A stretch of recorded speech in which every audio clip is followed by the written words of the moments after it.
Essa última semana foi a pior semana para Bolsonaro e para o bolsonarismo desde a derrota para o Lula, porque eles foram simplesmente massacrados politicamente em tudo. Primeiro foram derrotados no Senado, depois mostraram irrelevância na Câmara dos Deputados, nem candidatura lançaram.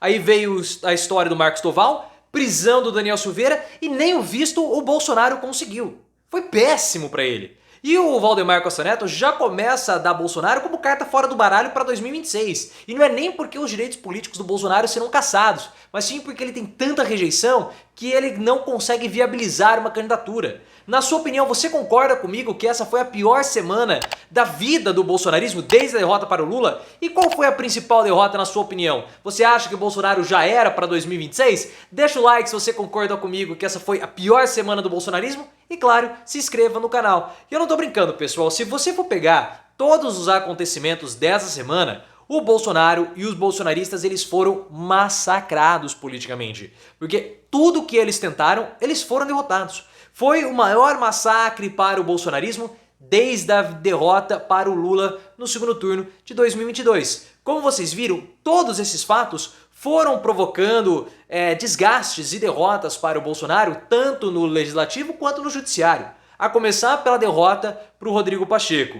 Eles acreditavam que seria uma oposição maior, não tiveram absolutamente nada. Nem fizeram cosquinha no Rodrigo Pacheco. Você sabe disso, link aqui no card para ver a derrota do bolsonarismo no Senado. Depois veio o episódio na Câmara dos Deputados. Falaram que iam ter uma candidatura do Luiz Felipe de Orleans e Bragança, nem lançaram candidatura. O Arthur Lira conseguiu vencer, uma derrota para o bolsonarismo também. Link aqui no card. Depois aquela história do Marcos Doval, que complicou o Bolsonaro e fez com que o STF perdesse o medo de colocar o presidente ou o ex-presidente atrás das grades. Além do caso da prisão do Daniel Silveira e das potenciais provas que o Daniel Silveira pode ter no celular contra o Bolsonaro. Então é muita coisa. E quando você vê a redução política do bolsonarismo, ficou assim, super reduzida.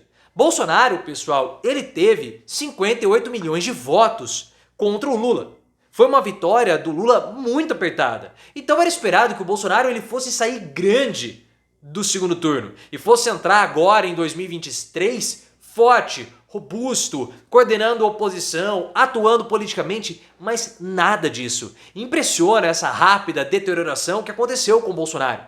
A derrota para ele, para o Lula, foi no final de outubro. Então vai lá, novembro, dezembro e janeiro, 3 meses. Em menos de 4 meses, houve uma redução, uma deterioração do poder político do Bolsonaro e da relevância do capital político, assim, extremamente acelerada. Me impressiona. Eu não esperava que o Bolsonaro fosse ficar tão deteriorado a ponto de ter que fugir para os Estados Unidos, porque ele pode ser preso, se a gente sabe disso, e ninguém quer ficar perto do Bolsonaro.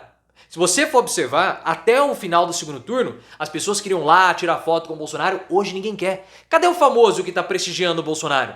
Não existe. Por quê? Ficar perto de Bolsonaro, você pode ter problemas na justiça. Bolsonaro, ele é uma figura tóxica. Claro.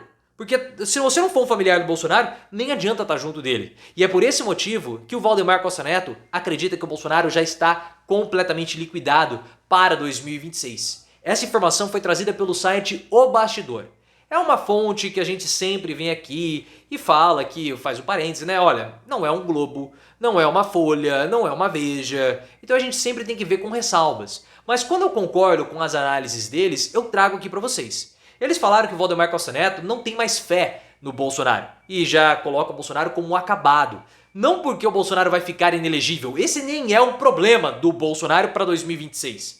Mas sim porque a rejeição ao Bolsonaro é tão grande que ele não vai ter espaço político. Esse é o problema. O Valdemar Costa Neto ele acredita que o Bolsonaro ele vai poder transferir os votos dele, o capital político, para outro candidato, que possa ter menos rejeição, como no caso o Romeu Zema, que tem feito aí umas certas pataquadinhas com relação ao Lula. A gente já falou sobre isso no passado, acho que tem até vídeo no canal, se eu encontrar vou deixar o link aqui no card. Mas Bolsonaro acabou, ele é um bom puxador de votos, mas como candidato ele é péssimo devido à alta rejeição. E vocês acham que Bolsonaro não está rejeitado? É só olhar o que aconteceu com a Damares Alves no jantar do PL de lançamento da candidatura do Rogério Marinho, ou no jantar de confirmação ou de apoio à candidatura do Marinho. A Damares Alves pegou o microfone e fez um discurso. Ela que foi candidata do Bolsonaro. A Damares Alves é uma figura relevante, apoiou o Rogério Marinho. Mas sabe o que aconteceu? Ninguém ficou perto da Damares. Ela é do Republicanos. É do Republicanos, não é do PL. Mas mesmo dentro do PL, os bolsonaristas começaram a ficar isolados. Porque ninguém quer ficar perto dos bolsonaristas, pessoal. Principalmente no PL. O PL, os senadores, se eles pudessem, eles pulariam na base do Lula imediatamente. Porque eles têm pretensões. A ala mais pragmática, né? Tem pretensões para 2024 e 2026. Claro, porque eles não possuem a força nas redes sociais que os bolsonaristas possuem.